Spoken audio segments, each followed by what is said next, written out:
विकार का वादा किया है। We are going to construct a manufacturing backbone that is going to give millions and millions of people jobs. झूठा है तेरा वादा, वादा तेरा वादा, वादा तेरा वादा। जी हां, लोकसभा चुनाव के लिए कांग्रेस ने अपना घोषणा पत्र जारी कर दिया है। घोषणा पत्र में मकान, पेंशन और स्वास्थ्य का अधिकार देने का वादा किया गया है। कांग्रेस के मैनिफेस्टो की खास बातें क्या हैं, पहले हम जरा उसको समझते हैं, नजर डाल लेते हैं। कांग्रेस ने जारी किया घोषणा पत्र, हुआ यूपीए सरकार का गुणगान, देश को नई दिशा देने का वादा, हर वर्ग के लोगों को सौगात देने का इरादा। कांग्रेस ने अपना घोषणा पत्र जारी कर दिया है। घोषणा पत्र में ऐसी तमाम बातें हैं जिनका देश की मध्यम और निम्न वर्ग की आबादी से सीधा संबंध है। 2014 का घोषणा पत्र, कारोबार के लिए उचित माहौल बनाया जाएगा, ग्रोथ बढ़ाने में जोर दिया जाएगा, उद्योग जगत को सहूलियत दी जाएगी, रोजगार बढ़ाया जाएगा, कांग्रेस के ग्रोथ मॉडल से गरीबी दूर होगी, 2017 तक वित्तीय घाटा 3% लाया जाएगा, इंफ्रास्ट्रक्चर में 1 लाख करोड़ डॉलर का निवेश का वादा किया गया, स्वास्थ्य का अधिकार दिया जाएगा, मकान का अधिकार दिया जाएगा, बुजुर्गों, महिलाओं और विकलांगों को पेंशन का अधिकार दिया जाएगा, 5 साल में सभी नागरिकों के बैंक खाते खुलवाए जाएंगे, महिला आरक्षण बिल पास किया जाएगा, सांप्रदायिक हिंसा बिल को जल्द से जल्द पास कराया जाएगा। ये तो ही घोषणाओं की बात। कांग्रेस ने घोषणा पत्र जारी करते हुए अपनी सरकार की खूबियों और उपलब्धियों का गुणगान भी खूब किया। गुणगान हुआ यूपीए सरकार का। 14 करोड़ लोग गरीबी रेखा से ऊपर आने में कामयाब हुए हैं। ये एक के कार्यकाल में देश की ग्रोथ रेट 8.48% थी। यूपीए 2 के कार्यकाल में ग्रोथ रेट 7.3% रही। हमारी आवाज, हमारा संकल्प के नाम से जारी घोषणा पत्र 5 महीनों में तैयार किया गया है, जिसमें 10,000 से ज्यादा लोगों की राय ली गई है। अब देखना होगा कि ये घोषणा पत्र कितना कमाल दिखाता है। जिया न्यूज रिपोर्ट। कमाल तो परिणामों के तौर पर सामने आते हैं, लेकिन घोषणा पत्र जरूर कांग्रेस का सामने आ गया। राहुल गांधी भी सामने आए थे घोषणा पत्र जब आया सामने, और 10,000 लोगों के बीच सर्वे की बात भी सामने आई, तमाम चीज सामने आई। चर्चा को हम शुरुआत करते हैं और परिचय करा दूं आपका मेहमानों से। मेरे साथ हैं वरिष्ठ पत्रकार विक्रम उपाध्याय जी, मेरे साथ हैं वरिष्ठ राजनीतिक विश्लेषक डॉक्टर कुमार रामाकृष्णन जी, साथ ही लखनऊ से मेरे साथ हैं बीजेपी प्रवक्ता हैं अनिता अग्रवाल जी। आप सभी का बहुत स्वागत है चर्चा में। मेरा पहला जो बुनियादी सवाल है मैं डॉक्टर कुमार रामाकृष्णन जी से करना चाहूंगा। डॉक्टर साहब, मेरा पहला सवाल आपसे यही है कि ये घोषणा पत्र क्या आपको लगता है, किस महत्व का लगता है, क्योंकि ये घोषणा पत्र क्या समा के लाया अपने साथ? और जब आप इस बात को, मैं आपसे पूछ रहा हूं सवाल, तो उसमें मुझे 2004 का घोषणा पत्र भी जहन में है, 2009 का भी घोषणा पत्र मेरे जहन में है, और उसके बाद अब इस स्थिति में ये जो घोषणा पत्र आया है तमाम वादे लेके आया है, कैसे देखते हैं आप शुरुआती तौर पर? मैं समझ, पहला चीज तो आप 2009 से अगर आप इसको कंपेयर करके देखें तो एक भाजपा पे जो एक आरोप लगाया जा रहा है कि पूरा जो है भाजपा मोदीमय हो गया है। हाँ। इस घोषणा पत्र के बाद तो ये लग रहा है कि पूरा कांग्रेस अब राहुल में हो गया है। कैसे कैसे? क्योंकि आप देखिए जितना कुछ भी है सब राहुल गांधी का, फ्रंट पेज पे राहुल गांधी। पिछला 2009 में देखिए तो मनमोहन सिंह और सोनिया गांधी का था जिक्र, इस बार सिर्फ राहुल गांधी का जिक्र है। 10,000 लोगों से उन्होंने बात कर लिया, उसके बेसिस पे जो है पूरा घोषणा पत्र बनाया गया है। सिर्फ मनमोहन सिंह और सोनिया गांधी का जिक्र नहीं है। आप देख लीजिए फ्रंट कवर पेज आप उठा करके देख लीजिए। नहीं तो वो तो बैनर होर्डिंग में भी समस्या चल रही है। बैनर होर्डिंग में भी सोनिया जी की तस्वीर छोटी हो गई है इन दिनों, और राहुल गांधी का बड़ा हो गया। तो मैं बोला जो समस्या कुछ चल रहा है राहुल के इर्द गिर्द चल रहा है। हाँ। दूसरा, हमको एक समझ में नहीं आया कि इन लोगों को जो सजेशन देने वाले लोग हैं आजकल घोषणा पत्र में, ये लोग हैं कौन? सबसे हास्यास्पद अगर आप इसमें उठा करके देखें, जो हमको जो नजर आ रहा है जी, 10,000 करोड़ लोगों को ये जॉब देंगे 5 साल में। 10 करोड़ लोगों को देंगे, जो 10 करोड़ लोगों को देंगे। हाँ। कहां से देंगे 10 करोड़? उसका कहां से इंफ्रास्ट्रक्चर लाएंगे ये? हाँ। उसका कोई जिक्र नहीं है। पिछला 10 साल में कितने लोग इन्होंने जॉब दिया? 2009 का, फिर आपको मैं रोक रहा हूं, माफी चाहूंगा, 2009 का भी एक आंकड़ा था जो बेरोजगारी को लेकर था, लेकिन वो उस प्रतिशत तक बिल्कुल नहीं पहुंचा। नहीं, आंकड़ा था टोटल 1.5 करोड़ जॉब दिया गया, 1.5 करोड़ के आसपास। हाँ, वही ईपीए 2 में। हाँ। ईपीए 1 में दिया गया लगभग 30 या 32 लाख के आसपास। हाँ। तो अब 10 साल में जहां आप दे रहे हैं 2.25 करोड़ लोगों के जॉब, हाँ। और ये 5 साल में आप दे देंगे 10 करोड़ लोगों के जॉब, हाँ। ये पॉसिबल है क्या? हाँ। ये तो हाँ। मखौल उड़ाना है ये पूरे सिस्टम का एक। हाँ। दूसरा, प्राइवेट सेक्टर में आरक्षण दे देंगे, ये कितना हास्यास्पद है ये। सिर्फ इसलिए कि नरेंद्र मोदी पिछड़ा वर्ग के कैंडिडेट हैं और उसको काटना है हमको, इसलिए जो है प्राइवेट सेक्टर में आप रिजर्वेशन ला। ये पॉसिबल है क्या प्राइवेट सेक्टर में रिजर्वेशन लाना?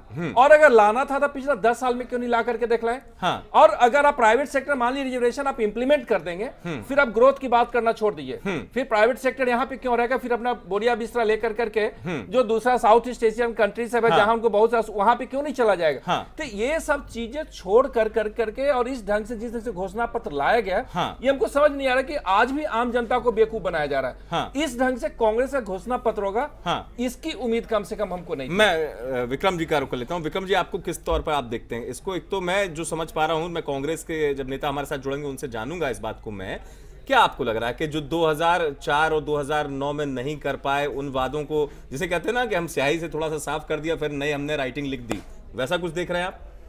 देखिए, अब घोषणा पत्र जब अनाउंस हो रहा था, हाँ। तो आपने मनमोहन सिंह के भाषण में एक अंश था कि हमने 95% जो है जो 2009 की योजनाएं थी, हाँ। वो हमने लागू कर दी।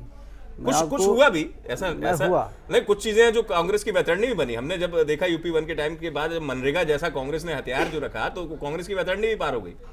लेकिन इस बार फूड सिक्योरिटी को लेकर कांग्रेस आगे ज़्यादा नहीं बढ़ रही है। जब से आपने देखा है जितनी हाँ। सारी जो है राजीव गांधी की प्रेस कॉन्फ्रेंस हुई, हाँ। उसमें सबसे ज़्यादा उन्होंने कहा राइट टू इन्फॉर्मेशन, हर सवाल का जवाब उनका राइट टू इन्फॉर्मेशन है। हाँ। क्यों? क्योंकि वो पूरे देश में लागू नहीं हुआ, पूरे हाँ। देश में उसका परिणाम नहीं आने वाला, चुनाव में कोई उसका असर नहीं होने वाला, इसलिए उन्होंने उसको चुनावी घोषणा पत्र में एक औपचारिकता के नाते भले ही रख दिया होगा, लेकिन इस बार उन्होंने जो लुभाने का काम किया कि सबको मकान, सबको इलाज और इतनी सारी नौकरियां और 80 करोड़ लोगों को जो है वो मिडिल क्लास में, लोअर मिडिल क्लास से मिडिल क्लास में ले आएंगे। उनको मालूम है यही सारी चीजें चुनाव में कांग्रेस नहीं, ये तो वोट बैंक हो गया और वोट बैंक का प्रतिशत भी यहीं से गुजरता है। जी।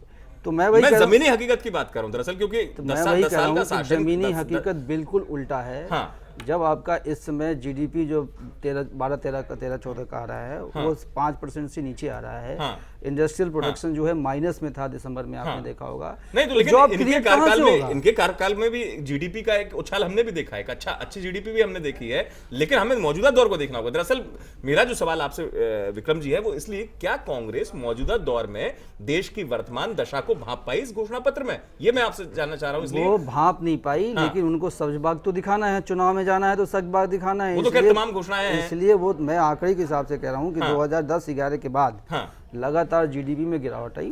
उसका एस्टिमेटेड इनका जीडीपी रखा था 8.4%। वो पूरे 10 साल का एवरेज बताते हैं कि बीजेपी के 6 साल के एवरेज से हमारा ज्यादा है, लेकिन जो देश 3-4 साल से भुगत रहा है वो 5-6% के आसपास, इस साल तो 5% से नीचे भी जीडीपी है। तो ये कांग्रेस को घरेलू स्थिति भी मालूम है, वर्तमान बाजार की स्थिति मालूम है, उद्योग की स्थिति मालूम है और लोगों की स्थिति मालूम है।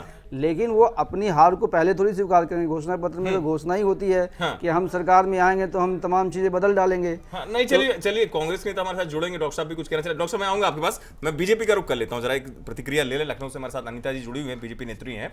अनीता जी, शुरुआती तौर पर मैं आपसे एक चीज जरूर पूछना चाहूंगा, कैसे कांग्रेस के घोषणा पत्र को आप देखती है आपकी पार्टी? हालांकि आपकी पार्टी ने परंपरागत तरीके से यही कहा कि ये घोषणा पत्र नहीं है, ये कांग्रेस केवल बहलाने वाली बात कर रही है, लेकिन उससे पहले एक सवाल ये कि आप घोषणा पत्र की आलोचना करें, लेकिन आपकी पार्टी ने तो घोषणा पत्र अब तक जारी ही नहीं किया है। आपकी पार्टी भयंकर तरीके से, जैसे मैं कहूं, व्यस्त है केवल अभियान में। घोषणा पत्र जिसका देश की जनता, देश का मतदाता इंतजार करता है कि आप क्या देंगे, उससे पहले आपका घोषणा पत्र ही अब तक जारी नहीं हुआ।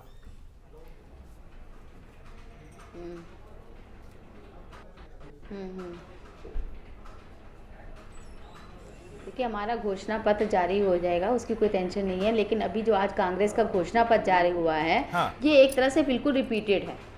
जो इन्होंने 2009 में था वो इनका यहाँ है ना, इन्होंने उसमें वादे पूरे किए थे ना आज किए हैं। और देश की हालत क्या है ये आप सब जानते हैं, और हम भी जाने कि देश कहाँ जा रहा है, क्या कितना इन्होंने अपने कार्य किए हैं, कितना मैनिफेस्टो पे ये चले हैं, या आगे ये क्या करेंगे। अभी तक 10 सालों में इन्होंने कोई भी अपनी योजना को लागू नहीं किया है।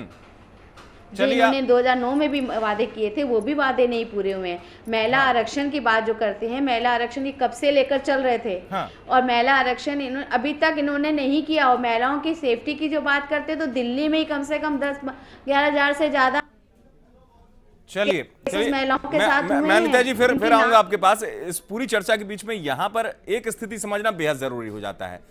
हम 2009 को समझने की कोशिश करते हैं। दरअसल साल 2009 में कांग्रेस ने जमकर वादे किए थे, खूब घोषणाएं हुई थी। 2014 के घोषणा पत्र में भी कुछ घोषणाओं को दोहराया गया और कुछ वादों को भुला दिया गया। नजर डाल लेते हैं। फिर से हुए वही वादे, फिर दोहराए गए इरादे। 2009 के वादों का क्या हुआ? कौन देगा जवाब? किसकी थी जिम्मेदारी? कांग्रेस ने 2014 का घोषणा पत्र जारी किया। इस घोषणा पत्र का 2009 के मैनिफेस्टो से करीबी रिश्ता है। कई वादे और दावे हूबहू मिलते हैं। ये वो वादे हैं जो 5 साल में पूरे नहीं हुए और जिसका जवाब कांग्रेस के पास भी नहीं है। 2009 में कहा गया कि 1 अप्रैल 2010 से जीएसटी लाई जाएगी। 2014 में फिर से कहा गया है 1 साल में जीएसटी का प्रावधान किया जाएगा। 2009 में कहा गया कि नेशनल स्किल डेवलपमेंट किया जाएगा। 2014 में फिर से कहा गया है कि 5 साल में 10 करोड़ लोगों को स्किल डेवलपमेंट की ट्रेनिंग दी जाएगी। 2009 में कहा गया कि सामाजिक सुरक्षा के तहत पेंशन योजना लागू की जाएगी। 2014 में फिर से यही वादा किया गया है कि राइट टू पेंशन का अधिकार दिया जाएगा। 2009 में कहा गया कि महिला आरक्षण बिल लाया जाएगा और अब 2014 में फिर से ये कहा गया है कि जल्द महिला आरक्षण बिल पास किया जाएगा। ये तो वो वादे हुए जो 2014 में दोहराए गए हैं। एक नजर उन वादों पर भी डाल लीजिए जो वादे पूरे ही नहीं हुए।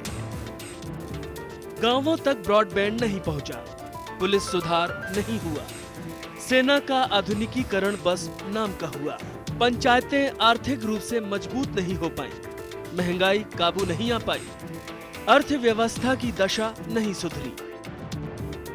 2014 का घोषणा पत्र 2009 के घोषणा पत्र की कॉपी लगता है, जिसमें कुछ भूल सुधार किया गया हो। सवाल सरकार से है कि आखिर जब वादे पूरे नहीं किए जाने हैं तो किए ही क्यों जाते हैं।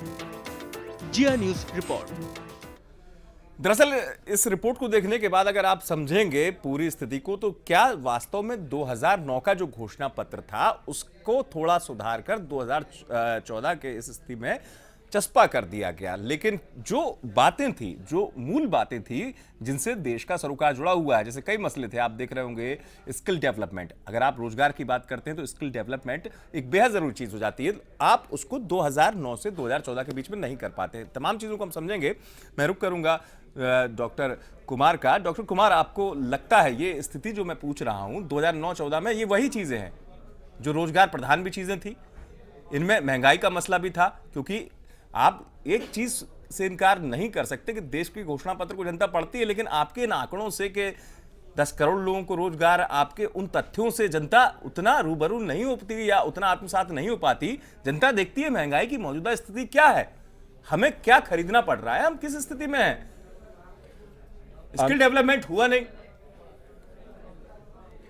अमित जी, अब आज का जनता घोषणा पत्र देख करके वोट देने वाला नहीं है, चाहे बीजेपी नहीं तो पार्टियां तो मेहनत करती हैं उस तरीके से। पार्टियां तो मेहनत कर रही हैं। पार्टी को तो मेहनत करने दीजिए। आज का जनता ये पूछेगा कि जो आप राइट टू, जो आप घर का आप दे रहे हैं, राइट टू आप हेल्थ का दे रहे हैं, आप कहां से लाएंगे पैसे? फंड आप कहां से जनरेट करने जा रहे हैं? 10 साल में जितनी भी सरकारी जितना भी हॉस्पिटल है, आप जा करके एम्स सहित, all India institute of medical सहित उसका क्या दुर्दशा हो रखा है। बाकी तो छोटा छोटा हॉस्पिटल का आप छोड़ दीजिए, वहां तो आम आदमी का इलाज कराना दुभर हो गया हुआ है। आप प्राइवेट सेक्टर का जितना भी हॉस्पिटल है वहां आप कर रखे थे कि जो आर्थिक रूप से जो गरीब लोग हैं उसका भी इलाज होगा, उस पर आप कंट्रोल नहीं रख सके। अगर आप गलती से आप बीमार पड़ गए तो पेशेंट बाद में मरता है, अटेंडेंट पहले मर जाता है पैसा दे दे करके। तो 10 साल के अंदर ये सरकार क्या किया उसका भी तो बताना चाहिए इसको कि हम कैसे उसको कंट्रोल करेंगे, प्राइवेट सेक्टर को कहां से फंड लाएंगे, कैसे आप राइट टू हेल्थ देंगे, कहां से देंगे आप, जो स्वास्थ्य में जो आप बीमारी का इलाज करने का जो आप राइट दे रहे हैं कहां से देंगे, सिर्फ पार्लियामेंट में कानून बना दी इससे हो जाएगा क्या? इससे नहीं होना। आप बताइए कि जनरेट कैसे करेंगे, उसका बताइए, सब कुछ बताइए। आप घर कहां से देंगे? 10 साल हो गया, दिल्ली का अनऑथराइज्ड कॉलोनी है, हर बार आप वादा किए कि जो हम उसको रेगुलराइज करेंगे, आज तक आप रेगुलराइज नहीं कर सके आप। तो कैसे क्या करने वाले हैं? सिर्फ बोलने से नहीं काम चलना है। मैं एक जल्दी से रिएक्शन और आपसे मैं इस बात पे लेता हूं कि जो बात लगातार आ रही है कि 2009 की चीजों को दोहराया गया, तो उनको दोहराने की आवश्यकता क्यों पड़ी? क्या आपके पास नया विजन था या नहीं था? नहीं, नया विजन, और कितने सालों का ये विजन है, मैं पूछ रहा हूं। नहीं, ये विजन तो इनका अगर 60 साल से आप कंपेयर कर करके आप देख लीजिए तो पिछला 60 साल से इनका यही विजन चलते आ रहा है कि हम गरीबी दूर करेंगे, आम आदमी को वो करेंगे। और आज इनका डेटा देख रहे थे कि इतने करोड़ लोग जो है गरीबी रेखा से ऊपर आ गए। अब आप बताइए मेरे को 27 रुपया वाली अगर हम वो फंडा पे अगर आप देख लीजिए कि 10 करोड़ लोग गरीबी रेखा से ऊपर आ गए, जिसका 27 रुपया इनकम है, तो क्या सही बात है क्या? ये बिल्कुल गलत बात है। महंगाई के ऊपर पिछला घोषणा पत्र में देख लीजिए कि 100 दिन के अंदर महंगाई कंट्रोल कर लेंगे। आज कहां गया सब चीज? चलिए मैं कांग्रेस का रुख कर लेता हूं। मेरे साथ अब चर्चा में जुड़ चुके हैं मोहम्मद सुलेमान जी, कांग्रेस नेता है, प्रवक्ता है। सुलेमान साहब, आप थोड़ा देर से आए, स्वागत है आपका। मेरा पहला सवाल आपसे यही, इस घोषणा पत्र को सोनिया गांधी पवित्र दस्तावेज कह रही हैं। पवित्र दस्तावेज यानी कि बिल्कुल पवित्रता के साथ बनाई गई वो चीज जो जनता के लिए है। लेकिन क्यों आपके इस घोषणा पत्र में ऐसा लग रहा है कि 2009 का या 2004 से जो स्थिति रही है उसका भूल सुधार पत्र बना के हुए घोषणा पत्र दे दिया? देखिए, ऐसा है कि जो सोनिया गांधी साहिबा ने कहा कि पवित्र घोषणा पत्र है ये, तो बिल्कुल वो सही कह रही है। कैसे? कांग्रेस पार्टी की नियत है ये, कांग्रेस का जो मैनिफेस्टो है, कांग्रेस पार्टी की नियत है कि वो क्या करना चाहती है अगले 5 साल में। जहां तक आप ये बात कहते हैं कि 2004 के मैनिफेस्टो में और 14 में कोई बहुत ज्यादा अंतर नहीं है, तो मैं आपको ये बता दूं कि right to education, right to information, right to food, right to have benefits of direct, जैसे डायरेक्ट कैश ट्रांसफर हुआ है, तो इस तरह के सारे राइट्स पिछले 10 साल में हैं। तो ये कैसे 4 से 14 को आप कंपेयर कर सकते हो? कम्युनल वायलेंस बिल हमारी नियत थी 2011 में लाए थे, वो हमने इसमें वादा किया है कि हम लाएंगे। वुमेन रिजर्वेशन बिल हमारी पिछले 3-4 साल से दोहराना पड़ रहा है। सुलेमान साहब, वादों को दोहराना पड़ रहा है। नहीं, दोहराना नहीं, आप हमें ये बताइए, कोई शख्स हमें ये बताए 5 साल के कम्युनल वायलेंस काल में, 5 साल की या वुमेन रिजर्वेशन काल में मेरी बात, तमाम चीजें हो सकती थी या नहीं? जो कांग्रेस पार्टी, बात नहीं कर रहा हूं, और भी कई बिंदु हैं, पॉइंट्स हैं जिन पर मैं आपसे कहूंगा। आप चूंकि लेट आए, रिपोर्ट में था वो चीजें। स्किल डेवलपमेंट की जो बात थी 10 करोड़ लोगों की, 5 से 10 करोड़ लोगों के बीच में, उनका स्किल डेवलपमेंट वाला कार्यक्रम पूरा संपन्न हो पाया इन 5 सालों में? नहीं, काफी हद तक हुआ है और उसमें आगे इंप्रूवमेंट की जरूरत है। काफी हद तक मुझे बता पाएंगे कितना हुआ है? मैं यही आपको बताना चाह रहा हूं। इस बार भी 10 करोड़ लोगों को, यदि मैं सही हमने प्रॉमिस किया है कि 10 करोड़ लोगों को रोजगार देंगे। बिल्कुल बिल्कुल। सोचिए, युवा को रोजगार मिलना एक बड़ी समस्या है, लेकिन उससे बड़ी समस्या उसको रोजगार के सपने दिखाना। रोजगार का सपना सोने नहीं देता भाई साहब। हम अपना जवाब दे लें तो ज्यादा अच्छा होगा। मैं ये कहना चाह रहा था कि हमने कम्युनल वायलेंस बिल हो, वुमेन रिजर्वेशन बिल हो, ये हमारे बिल्कुल नंबर 1 एजेंडा में थे। लेकिन वो विपक्ष ने, भारतीय जनता पार्टी ने और पार्टियों ने, क्योंकि अलायंस की सरकार है, इसको अपोज किया, ये बिल हमारे पास नहीं हो पाया। जहां तक आप स्किल डेवलपमेंट की बात करते हैं, काफी हद तक 10 साल में इंप्रूवमेंट हुआ है और हम आने वाले 5 साल में बिल्कुल उम्मीद करते हैं कि 10 करोड़ स्किल रोजगार हम देश की जनता को देंगे। हम ये वादा करते हैं इस मैनिफेस्टो में कि हर नागरिक के पास बैंक अकाउंट हो। और हमने पिछले 10 साल में, जैसे कि मैंने अभी बताया, राइट टू एजुकेशन दिया, राइट टू इंफॉर्मेशन दिया, फूड सिक्योरिटी बिल दिया, लोकपाल बिल दिया। ये सब हमारी सरकार में तो कायम हुई है ये सारी चीजें। चलिए, मैं इंदिरा आवास योजना, हाउसिंग के लिए, राइट टू हाउसिंग के लिए, उसे और एक्सपेंड करेंगे। जो छूट गया वो बार बार दोहराना पड़ रहा है ना आपको? नहीं, देखिए ऐसा होता है, मैं हमेशा फिर मैं एक बात रिपीट करता हूं कि देखिए हमने अपनी बेस्ट कोशिश करी। अगर कोई चीज होने से रह गई तो हम वो पूरी उम्मीद करते हैं और हमारी नियत है कि वो अगले 5 साल में बहुत कुछ छूट गया। विक्रम उपाध्याय जी वरिष्ठ पत्रकार मेरे साथ। विक्रम जी, आप बोलिए, फिर उसके बाद मैं डॉक्टर साहब एक दो चीजें बता दें। कोई भी बड़ी चीज करने के लिए उसका एक रोड मैप होता है। कांग्रेस सरकार की भी नियत अच्छी होती तो रोड मैप। ये बड़ा सवाल है, मैं जल्दी से सुलेमान साहब, रोड मैप में अब एक आंकड़ा पेश करता हूं। अगर देश में सबको जो है स्वास्थ्य की गारंटी देना चाहते हैं तो 2011 तक टोटल जीडीपी का भारत में सिर्फ 3.9% हमने स्वास्थ्य पे खर्च किया, जबकि अमेरिका में 17.9% तक खर्च होता है। इनके पास आंकड़ा होगा 70% इलाज जो है अभी प्राइवेट सेक्टर में हो रहा है।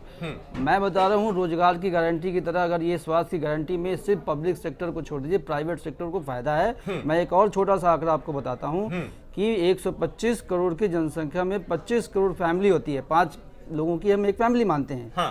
1000 रुपये का भी अगर एनुअल इंश्योरेंस हेल्थ का अगर गवर्नमेंट मान लो पैसा देती है कि भाई हर आदमी की हम 1000 रुपया देते हैं, तो 25,000 करोड़ रुपए का ये प्राइवेट सेक्टर को जाएगा, मैक्सिमम ये बिजनेस जाएगा हेल्थ इंश्योरेंस का। तो कांग्रेस की जो पॉलिसी है ये फूड सिक्योरिटी में भी बिना किसी तैयारी के आए हैं। अभी आप हेल्थ सुरक्षा में भी उसी तरह की सारी चीजें गड़बड़ होंगी, क्योंकि रोड मैप किसी चीज का नहीं है। आगे बढ़ाने के लिए ना पैसा है, ना पैसा है ना नियत है। मैं सर आपका सिर्फ ये जवाब दे रहा हूं, रोड मैप बता दीजिए, रोड मैप बताइए। वही मैं आपको बता रहा हूँ कि किसी काम करने की नियत होनी चाहिए आपकी। कांग्रेस पार्टी की नियत है जो भी उसके लिए बजट के बाद अफसोस नहीं होना चाहिए, नियत के बाद अफसोस नहीं होना चाहिए। आप मेरी बात मत काटिए, मेरी बात तो पूरी होने दी है। मैं आपको इसलिए मेरा सवाल है, मैं जवाब देना चाहता हूँ। मैं ये कहना चाहता हूँ कि अगर हमने राइट टू हेल्थ दिया और हमने कहा कि 3% जीडीपी का हम हेल्थ एक्सपेंडिचर बढ़ाएंगे, या हमने फूड सिक्योरिटी बिल दिया, हमारी नियत है ये देने की और हम देंगे। और उसके साथ आप जो कहते हैं बजट का कहां से आप एलोकेशन करेंगे, कहां अरेंजमेंट करेंगे, वो सब करेंगे। फाइनेंस मिनिस्ट्री उसे देखेगी और सारी चीजों को कवर किया जाएगा। और मैं एक बात और आपको बता दूं, जो अभी 5 ईयर प्लान आया है उसमें हेल्थ बजट में काफी हद तक इंक्रीमेंट आया है, तो वो भी चीज आप देखिए। सिर्फ आप ये मत कहिए कहां से करेंगे और रोड मैप करेंगे। 5 ईयर प्लान में हेल्थ बजट में काफी बड़ा इंक्रीमेंट आया है। तो हमारी नियत है और हम इसे पूरा करेंगे नेक्स्ट 5 ईयर्स में। चलिए मैं डॉक्टर साहब का रुख करूंगा। डॉक्टर कुमार रामाकृष्णन मेरे साथ हैं, वरिष्ठ राजनीतिक विश्लेषक, लेकिन उससे पहले बीजेपी का रुख कर लें। आपकी जो मुख्य प्रतिद्वंदी पार्टी, उनका यह कहना था कि उन्हें घोषणा पत्र की चिंता नहीं है, आपने तो पेश कर दिया और ये भी एक सपना है। अनीता जी ये बताइए, घोषणा पत्र आपका कब आएगा? और आप सुन रहे थे कांग्रेस के नेता सुलेमान साहब जिस बात को कह रहे थे कि आप लोग सहयोग तो करते नहीं है, जब योजनाओं के क्रियान्वयन की बारी आती है आप केवल आरोप प्रत्यारोप की राजनीति करते हैं। दूसरी चीज, आपके घोषणा पत्र में ऐसा क्या चमत्कार आ जाएगा, कितनी उम्मीदें पाली जाए आपकी घोषणा पत्र से? आ जाएगा, उसकी कोई टेंशन नहीं है। जब आपको टेंशन नहीं है, आपको इस चीज की टेंशन नहीं, माफ कीजिए, आपको टेंशन नहीं, आप सब कुछ इत्मीनान से देख रही हैं, क्योंकि हम लोग तो आपकी पार्टी के लिए अभियान पहले है, कर ही रहे हैं कि हम हम लोग जो है महंगाई नहीं हमको ये बताइए। अच्छा ये बताइए मुझे, हम लोग महंगाई को दूर करेंगे। देखिए हमारे महंगाई को दूर करेंगे। घोषणा पत्र हम आपको बताया दे रहे हैं थोड़ा सा कि हमारी महंगाई को हम लोग काबू में करेंगे, रोजगार देंगे, उसके बाद हमारा विकास कार्य मेन मुद्दा। हाँ, लेकिन इतना बता दीजिए मुझे कि आपके घोषणा पत्र में आप कह रही कोई टेंशन नहीं, आराम से आएगा घोषणा पत्र, आराम से आएगा आप कह रही हैं। चाहे वो मध्य प्रदेश छत्तीसगढ़ की सरकार, गुजरात की सरकार हो, चाहे वो गोवा की सरकार, वहाँ का विकास कार्य, वहाँ का सारा कार्य पूरे देश की जनता देख रही है। आज उसी नहीं तो बात तो ये भी है, बात तो ये भी है कि आपके लिए अरे घोषणा पत्र आराम से रहेगा। आपको आराम से कितने आराम से, आराम से कितने आराम से? और ये बताइए घोषणा पत्र से पहले, घोषणा पत्र से पहले सुन लीजिए अनीता जी, सुन लीजिए महंगाई, अनीता जी सुन लीजिए, घोषणा पत्र से पहले म्यूजिक लॉन्च जरूरी था क्या? आज मंत्री को म्यूजिक संगीत आप पहले पेश कर रहे हैं। सुरक्षा सुरक्षित नहीं है पाकिस्तान। जी हाँ, मुझे बताइए म्यूजिक लॉन्च प्रथम आवश्यकता है कि घोषणा पत्र देश के लिए? देखिए घोषणा पत्र हमारे यहाँ तो घोषणा पत्र बिल्कुल सामने आए हैं। 10 साल में क्या इनको तो अपना सर्टिफिकेट देने की जरूरत पड़ी है कि हम क्या किया। इन्होंने 10 साल बताइए क्या किया, 10 साल में इन्होंने देश को क्या दिया। आप देखिए देश को भेज दिया। पाकिस्तान आता है, यहाँ के सैनिकों के गले काट देते हैं। चीन आता है, यहाँ पे ना हम अंदर सुरक्षित है ना हम बाहर सुरक्षित है। आतंकवादियों का घेरा बंदा हो। ये कांग्रेस की 10 साल की सरकार, आप बताइए इन्होंने देश को कहाँ ले गए हैं। और हम तो जहाँ जहाँ काम किए हम आपको दिखाया है। हर अतीत में हम विकास की बात वही मैं कहना चाहता हूँ, विकास की बात आप बात करिए आज। करना चाहते हैं, महंगाई दूर करना चाहते हैं। चलिए डॉक्टर कुमार आपसे समझना चाहूंगा जिस बात को सुलेमान जी कह रहे थे, बगैर रोड मैप के क्या चीजें संभव हैं, और कई तमाम आंकड़े जिनको अगर हम चर्चा में अभी लाएंगे भी और बात करेंगे, वो मूलभूत आवश्यकताएं दूर नहीं हो पाई देश की। नहीं, आजकल देखिए, आजकल मैंने और क्या ये बात 2009 में नहीं कही गई थी, महंगाई वाली बात, कि महंगाई में और दिन की अवधि दी गई थी? वही सब कुछ दिया गया। देखिए मेरा सवाल, देखिए मूल चिंता के साथ इसलिए मेरा सवाल है कि घोषणा कर देना आसान है किसी भी पत्र में, जमीन पे जनता को क्या मिलता है वो बात अलग है। घोषणा हवाई हो जाती है, फिर साल भी निकल जाते हैं, फिर आम चुनाव आ ही जाता है, फिर नया घोषणा पत्र आता है नहीं सर्वे के बाद। अमित जी आप भी बिल्कुल आप ठीक बोल रहे हैं कि विदाउट रोड मैप किसी भी पार्टी के लिए कोई भी घोषणा पत्र हम तो ये बोलेंगे कि तैयार बिल्कुल नहीं करना चाहिए, और हर चीज का एक रोड मैप होना चाहिए। क्योंकि अब देखिए पहले का भी टाइम चला गया, पहले आज मीडिया बहुत सशक्त हो गई है, सोशल मीडिया बहुत सशक्त हो गया है। आज 10 तरह का इकोनॉमिक डेटा बैठे बिठाए गांव का भी लोग इकट्ठा कर लेता है, उसको पता चल जाता है कौन सा पार्टी सच बोल रहा है झूठ बोल रहा है। और मैं बता दूं कि बीजेपी घोषणा पत्र की बात कर रहे थे, बीजेपी की घोषणा पत्र मोस्ट अवेटेड होगा, बाकी जो घोषणा करें या नहीं करें, लेकिन 2-3 चीजें आम आदमी देखना चाहेगा कि इनका हिंदुत्व के एजेंडे का क्या हुआ। आर्टिकल 370 पे क्या बोल रहा है बीजेपी, बाबरी मस्जिद पे क्या बोल रहा है, कॉमन सिविल कोड पे क्या बोल रहा है। सबसे बड़ी बात आम आदमी के पेट का सवाल, मैं बता रहा हूं महंगाई का क्या, महंगाई का क्या, बिल्कुल भाषणों में कहना बहुत अच्छा लगता है कि देश की जनता महंगाई से झुलस रही है, पेट्रोल की कीमतें आग लगा रही है, लेकिन इस आग लगने से पहले कौन पानी दे रहा है और कौन कितनी राहत दे रहा है ये जानना जरूरी है। यहां वक्त ब्रेक का है, ब्रेक के बाद जल्द हाजिर होंगे चर्चा में, कई तमाम बिंदु पर चर्चा अभी बाकी है, जल्द हाजिर। सभी देशवासियों के लिए स्वास्थ्य के अधिकार का वादा किया है। We are going to construct a manufacturing backbone that is going to give millions and millions of people jobs. सभी देशवासियों के लिए स्वास्थ्य के अधिकार का वादा किया है। We are going to construct a manufacturing backbone that is going to give millions and millions of people jobs. झूठा है तेरा वादा, वादा तेरा वादा, वादा तेरा वादा। ब्रेक के बाद आपका बहुत स्वागत है खास चर्चा में। आगे बढ़ेंगे। कांग्रेस का घोषणा पत्र जारी हो चुका है। घोषणा पत्र के जरिए कांग्रेस ने देश की जनता के सामने आने वाले वक्त के लिए कांग्रेस का नजरिया पेश किया। घोषणा पत्र पर बीजेपी ने तीखी प्रतिक्रिया दी है और कांग्रेस के घोषणा पत्र में जनता से मंजूरी भी लेनी है, जो चुनाव के नतीजों के बाद तय कर देगी पत्र के प्रारूप को। कांग्रेस पार्टी ने इस बार के घोषणा पत्र में अनेक क्षेत्रों में बिल्कुल नई पहल की है। इसमें हमने सभी देशवासियों के लिए स्वास्थ्य के अधिकार का वादा किया है। इस पार्टी सभी भूमिहीन और गरीब परिवारों को आवास के अधिकार का भी दावा कर रही है। हम सामाजिक सुरक्षा और कल्याण कार्यक्रमों को एक बड़े पैमाने पर विस्तार देना चाहते हैं। इस बयान के बाद बोलने और समझने के लिए कुछ बाकी नहीं रहता। लगता है कि कांग्रेस देश के लिए ही, और देश बहुत ज्यादा तरक्की कर रहा है। बीते 10 साल यूपीए की सरकार रही और अब कांग्रेस को फिर 5 साल चाहिए देश के लिए, देश की जनता के लिए, देश के उज्जवल भविष्य के लिए। मैनिफेस्टो के बहाने कांग्रेस ने फिर से एक बार जमीन से जुड़ी जनता पर मेहरबानी करने का ऐलान किया, पर बीजेपी को लगता है कि यह घोषणा पत्र नहीं, कांग्रेस का धोखा पत्र है। सरकार और कांग्रेस पार्टी पिछले 10 सालों में अचीवमेंट में जीरो रही है और नाकामियों में हीरो रही है। बेहतर तो होता है ये घोषणा पत्र के बजाय घोटाला पत्र जारी करते, क्योंकि घोषणा पत्र में घोषणा करने लायक तो कुछ है नहीं इनके पास। जो पार्टी और जो सरकार घोटालों के घंटाघर पे खड़ी हो तो उसके लिए तो घोटाला पत्र जारी करना सबसे बेहतर होता है। यूपीए की सरकार का रिपोर्ट कार्ड जनता के सामने है। मोदी हुंकार भर रहे हैं, राहुल गांधी कोशिश कर रहे हैं, लेकिन घोषणा पत्र के मौके पर कांग्रेस से कई तीखे सवाल पूछे जा रहे हैं, जो जरूरी भी है, और आरोप लगाए जा रहे हैं। कहना बहुत आसान है, करना बहुत मुश्किल काम है। कांग्रेस तो बार बार कहेगी कि हमने सारे वायदे पूरे कर दिए। हकीकत क्या है, देश के अंदर जो माहौल बना हुआ है उस माहौल से बिल्कुल स्पष्ट है कि कांग्रेस पर से लोगों का यकीन खत्म हो गया है। अब आप कुछ भी वायदे करते रहिए, उससे कोई फर्क नहीं पड़ने वाला। घोषणा पत्र का कितना असर होगा ये चुनाव के नतीजे बताएंगे, पर इतना जरूर है कि कांग्रेस ने पूरी शिद्दत से घोषणा पत्र को तैयार किया है। जिया न्यूज रिपोर्ट।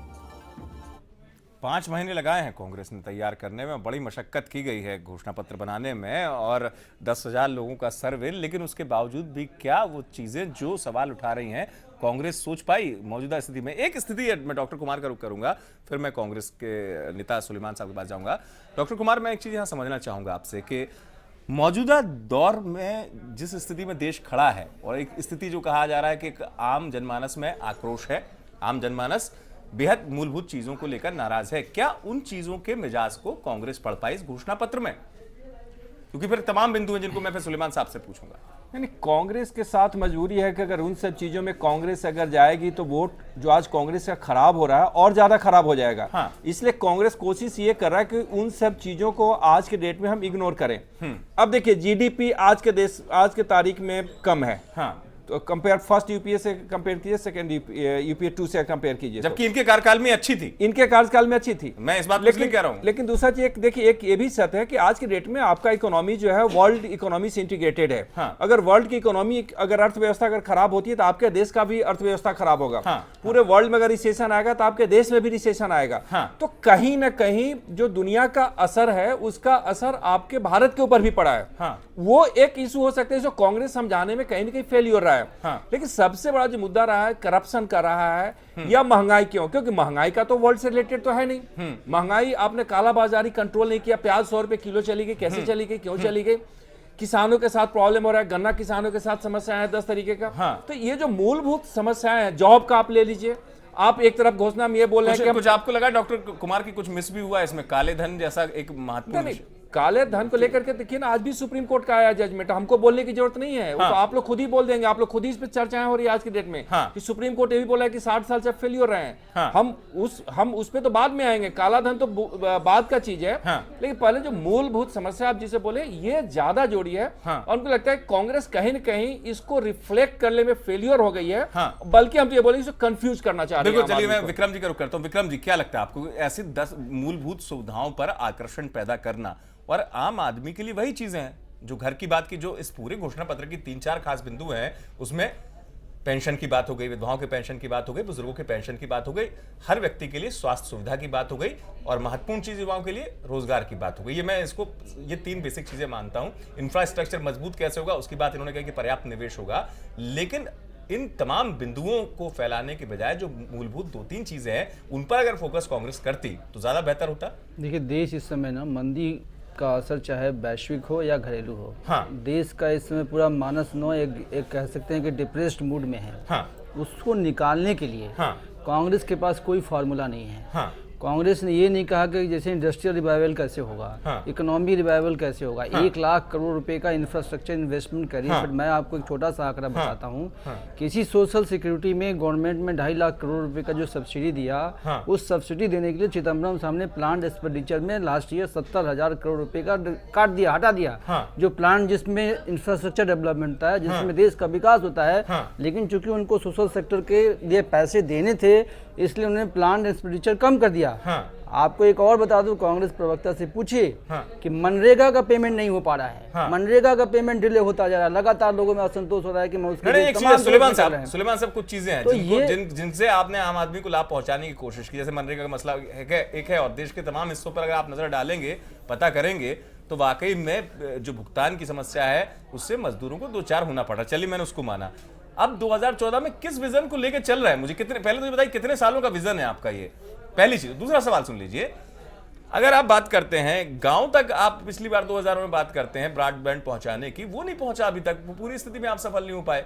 मेरा मानना यह है कि घोषणाएं वो की जाए, ना करिए आप ज्यादा घोषणाएं, कुछ एक तो राहत दीजिए आप, जो लगे कि वादा किया तो पूरा हुआ है, 100% पूरा हुआ है।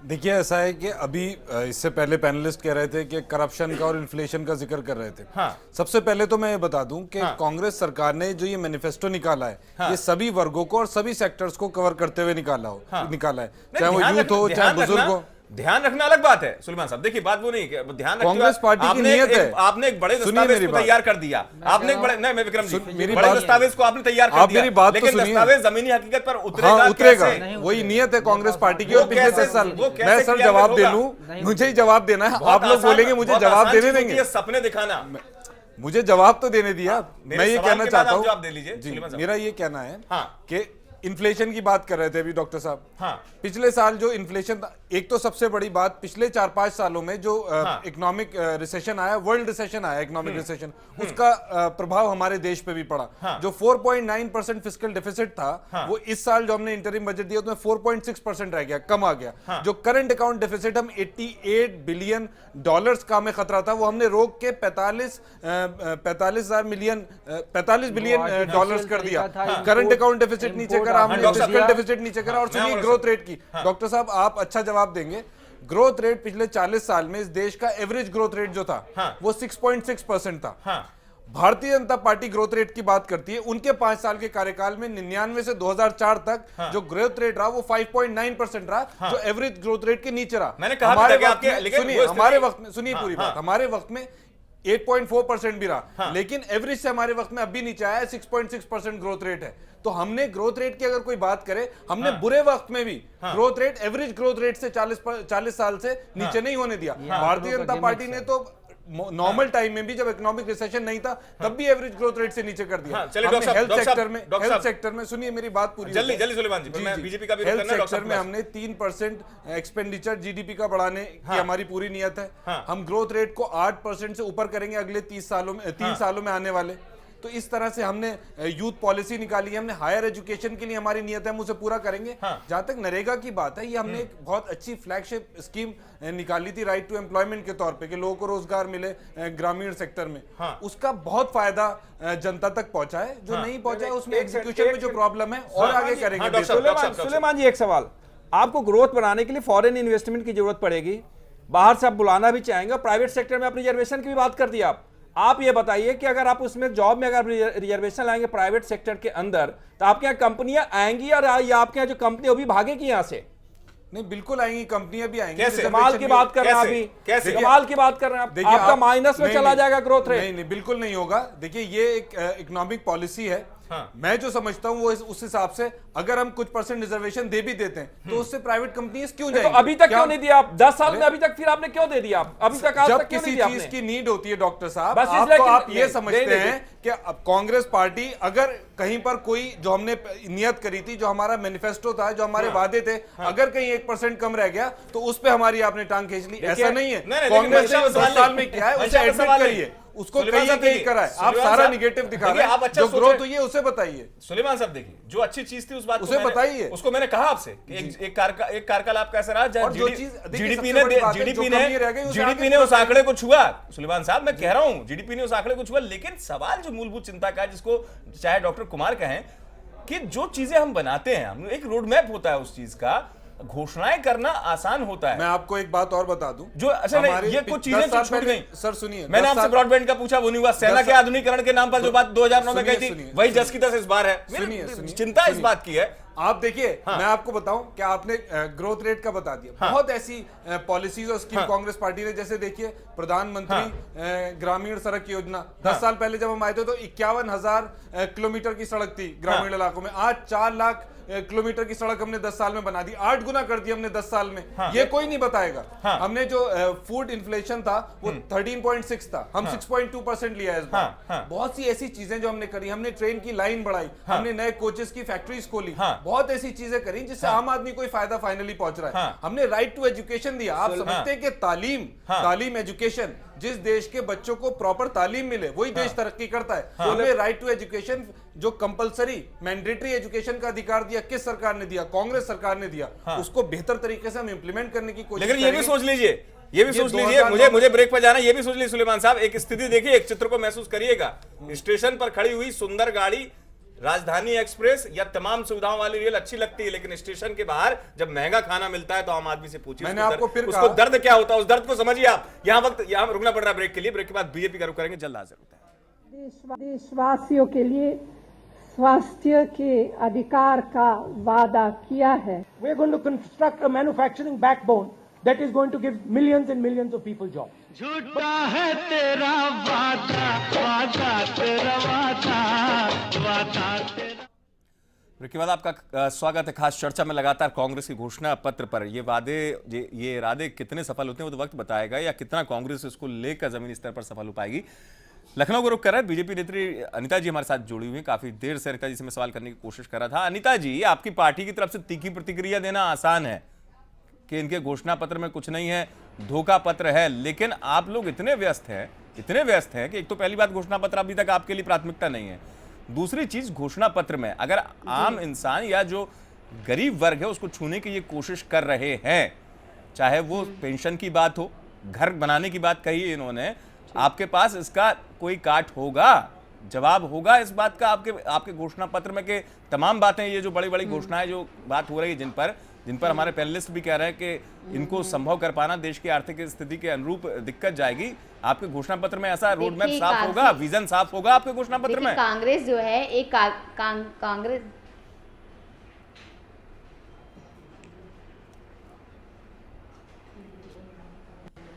जी हाँ, हमारे घोषणा पत्र में पूरा रीजन साफ होगा और कांग्रेस केवल एक कागजी घोषणा पत्र करती है जिसको पूरा नहीं कर सकती। हम लोग जो घोषणा करेंगे, जो कहेंगे वही करेंगे। और अभी तक हम लोग ने गरीबियों को छुआ ऐसा नहीं है, चाहे मध्य प्रदेश में देख लीजिए, चाहे गुजरात में, चाहे छत्तीसगढ़ में, चाहे गोवा में। मध्य प्रदेश में कुपोषण के आंकड़े सबसे ज्यादा हैं। अनिता जी, मध्य प्रदेश में कुपोषण के आंकड़े सबसे ज्यादा हैं। जुड़े हुए आम आदमी की तरह मध्य प्रदेश में आपकी सरकार है, कुपोषण के आंकड़े सबसे ज्यादा हैं। वादे हैं और आप इसको इस समय देखिए, मध्य प्रदेश एक पिछड़ा लेकिन मध्य प्रदेश एक पिछड़ा प्रदेश होने के कारण कितना आगे बढ़ा। तीसरी बार मध्य प्रदेश में जनता ने उनको चुना है। आप ये भी तो देखिए जनता उनके साथ कितनी जुड़ी हुई है, क्योंकि वो जनता की सारे किसानों की समस्याएं हो, आप समस्याओं को दूर करते हैं। आप मध्य प्रदेश, छत्तीसगढ़, गुजरात का विकास आज पूरे देश में बोल रहा है, विदेशों में बोल रहा है। आज केवल हम लोग कह रहे हैं कि महंगाई हटाओ और ये लोग कह रहे हैं कि मोदी को हटाओ। सारी पार्टियां इस समय मोदी जी के खिलाफ हैं। वजह क्या है? वजह ये है कि मतलब ये माना जाए कि आपको घोषणा पत्र में, आपके घोषणा पत्र में महंगाई हटाने के लिए कुछ बड़ी चीज देखने मिलेगी कि आपको अवधि दे देंगे कि इतने टाइम में आप हटा देंगे। ये बड़ा एक बड़ी डॉलर की कीमत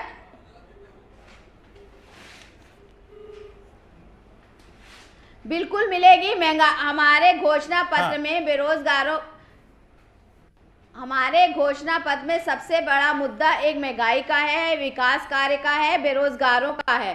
कि बेरोजगारों को आज जो इतना फ्रस्ट्रेशन युवाओं में हो रहा है, वो आप देखिए युवा कहां से कहां जा रहा है। आज इतना क्राइम बढ़ रहा है, क्यों बढ़ रहा है? ये क्राइम का सबसे बड़ा सुरक्षा सबसे बड़ा मुद्दा है। आज देश को सुरक्षा की जरूरत है, चाहे बाहर से हो चाहे आंतरिक हो। आज ये सुरक्षा, आज गुजरात की आप देख लीजिए, रात में 2 बजे भी एक लेडीज अकेले जा सकती है, लेकिन यहाँ पे आप दिन दिहाड़े नहीं, चाहे प्रदेश हो, उत्तर प्रदेश हो, पूरा दिल्ली, यहाँ पे कितना आंकड़ों पे मत जाइए, आंकड़ों पे मत जाइए। मध्य प्रदेश में चैन, अगर मैं एनसीआरबी के बात कर दूंगा आंकड़ों की, तो मध्य प्रदेश में सबसे ज्यादा चैन स्नैचिंग होती है और महिलाओं के साथ लूटपाट।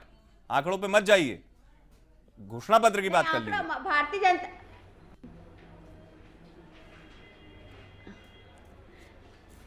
नहीं, हम आपको केवल एक बताना है कि भारतीय जनता पार्टी की जब केंद्र में सरकार थी, अटल जी की सरकार थी, तब डॉलर की कीमत पहली बार घटी थी और रुपए की कीमत बढ़ी थी। आज रुपया बिल्कुल गिर गया है और डॉलर की कीमत क्या है आप सब जानते हैं कि रुपया कितना गिर चुका है। ये कांग्रेस की गवर्नमेंट में हुआ है और कांग्रेस ने कहाँ तक दिया है देश को, ये आप सब जान रहे हैं। विक्रम जी, मैं आऊंगा अनिता जी रुक करूंगा। विक्रम जी, लेकिन जो बात घोषणा पत्र की है, क्योंकि जन सरोकार का ये विषय है, इनमें तमाम चीजें जो है एक उम्मीद जगाने वाली, आप कह सकते हैं कि जनता फिर उम्मीद जगाए, लेकिन व्यवहारिक तौर पर जो हम बात करें, कई चीजें ऐसे क्षेत्र हैं, इंफ्रास्ट्रक्चर की बात हो जाए, और एक बड़ी बात है मकान वाली जो हम बात कर रहे थे, मैं उसी में आपको 2017 तक का समय जो है उसमें तमाम लोगों को मकान मिल पाना, व्यवहारिक स्तर की बातें हैं। देखिए, मैं एसोचैम की एक रिपोर्ट है जिसमें ये कहा गया है कि शहरी जो स्लम एरिया में रहने वाले लोग हैं, अगर उनको सबको मकान दिया जाए तो 4 करोड़ मकान की आवश्यकता होगी।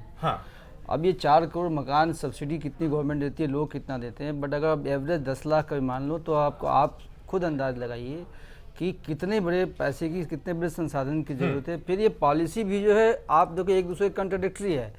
एक तरफ तो आपने वो स्पष्ट कर दीजिए, आप सुलेमान साहब कहेंगे कि भाई स्पष्ट नहीं है। भू अधिग्रहण कानून बनाया जिसमें बोला कि किसानों से मार्केट रेट पे आप जमीन लेंगे। दूसरी तरफ आप सोशल वेलफेयर स्कीम ला रहे हैं जिसमें कह रहे हैं कि आप गरीबों को बहुत कम दाम में मकान देंगे। तो इसका मतलब ये है कि गवर्नमेंट अगर करना चाहती भी है तो बहुत सारी सब्सिडी की आवश्यकता होगी, और 4 करोड़ मकान बना के 5 साल में लोगों को देना, जो अभी शहरी गरीबी क्षेत्र में लोग या स्लम एरिया में रहते हैं, मुझे लगता है ये बहुत हार्ड टास्क है। ये बिना सोचे समझे तो मैं नहीं कहूंगा, बट इस पे बहुत ज्यादा डेलिब्रेशन कांग्रेस ने नहीं किया है। इसलिए सबको मकान देने का 50-60 साल में जो सरकार नहीं कर पाई सबको मकान देने का वायदा पूरा नहीं कर पाई, वो 5 साल में कैसे सबको मकान दे देगी, ये समझ से परे ये एक स्थिति है। जल्दी से मैं आपसे पूछूं, फिर मैं सुलेमान साहब का रुख करूंगा। नहीं, हम तो ये बोल रहे हैं कि आपको घोषणा पत्र में आपको क्या किए नहीं किए तो हम उस पर नहीं जा रहे हैं। सिर्फ भ्रष्टाचार कंट्रोल कर लीजिए। मैं बोल रहा हूं कि बहुत सारी चीजें आपकी कंट्रोल हो जाएंगी, बहुत सारी चीजें, आपका जीडीपी आपका बढ़ जाएगा, आपका महंगाई आपका कम जाएगा, बहुत सारी चीजें हो सकती है। लेकिन आप खाली सिर्फ आप एक एक्सप्लेन कर दीजिए कि आप जैसे राइट टू हेल्थ जो आप ला रहे हैं कैसे लाएंगे। अभी आप बता रहे थे कि 1,000 रुपया पर फैमिली होगा तो 25,000 करोड़ हो जाएगा। अरे 1,000 में तो आपका 50,000 का भी नहीं होने वाला इंश्योरेंस एक आदमी का। अगर पूरे फैमिली करेंगे तो कम से प्राइवेट सेक्टर ले जाएगा, insurance scheme private sector, 25,000 crore का बिजनेस मिलेगा पर फैमिली। कम से कम 3-3 रुपए की जरूरत पड़ेगी। 75,000 करोड़ कहां से लाएगा कांग्रेस पार्टी? आपका कहने का मतलब यही है ना कि डॉक्टर कुमार फिर उन चीजों को फिर घोषणा पत्र में उछालने की आवश्यकता नहीं है। बेसिक 1-2 चीजों पर फोकस कर लिया जाता है, बस जितना आप कर सकते हैं, जितना फोकस कर सकते थे। मैं सुलेमान साहब का रुख करूंगा। सुलेमान साहब, क्या लगता है कि मतलब 2009 के बाद जो छूट गया, 2004 का जो कुछ रह गया, तो भूल सुधार पत्र जो मैं आपसे कह रहा था, उस भूल सुधार पत्र की तरह क्यों असल पत्र अगर कुछ मतलब जो चीजें अगर अच्छी आप सोच रहे हैं, मैं ये नहीं कह रहा हूं, अगर चीजें अच्छी सोच रहे हैं तो जमीनी स्तर पर भी सोचिए ना। फिर क्यों फिर ऐसी स्थिति हो किसी को भी 4-5 साल बाद वो कहना पड़ा कि ये रह गया, अब हम सोच रहे हैं कि अगली बार में कर दें। देखिए, ये कोई भूल चूक पत्र नहीं है जो आप कह रहे हैं। मैं आपको बता दूं, जो 10 साल में कांग्रेस की सरकार ने किया पिछले 10 साल में, वो ठीक से देखिए। आपसे भी मैं रिक्वेस्ट करूंगा कि जो सरकार ने 10 साल में किया उसे दिखाइए, अगर कोई कमी रह गई वो भी दिखाइए।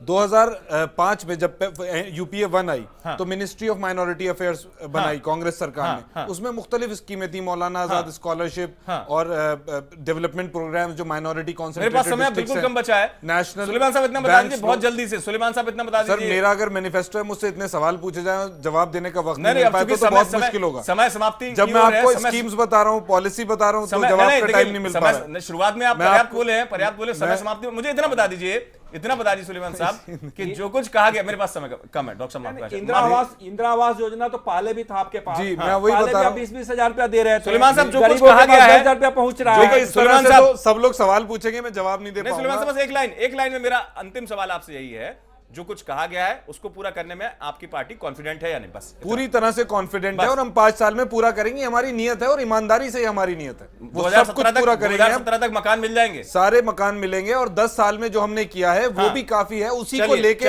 हम उतर रहे हैं चुनाव में, और अगले 5 साल में हम ये सारे वादे पूरे करेंगे। चलिए, बहुत संक्षेप में बीजेपी की नेत्री अनिता जी भी हमारे साथ बनी हुई है। अनिता जी, आपके घोषणा पत्र में तमाम चीजें इनसे हटके देखने को मिलेगी या नहीं? बहुत संक्षेप में, हाँ या नहीं?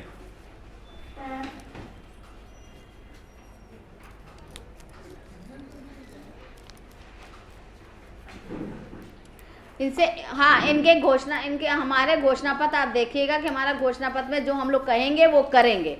ये हमारा घोषणा पत्र जो हम कहेंगे उसको करके दिखाएंगे। चलिए, आप करके दिखाएंगे, पहले घोषणा पत्र आपका आ जाए, उसका भी इंतजार है। बहुत बहुत शुक्रिया सुलेमान साहब, मेरे साथ कांग्रेस की तरफ से डॉक्टर कुमार, विक्रम जी, अनिता जी खास चर्चा में मेरे साथ जुड़ने के लिए। बड़ा सवाल यही कि भाषणों में इरादे होते हैं, घोषणा पत्र में वादे होते हैं, लेकिन देश के लोग बड़े सीधे साधे होते हैं।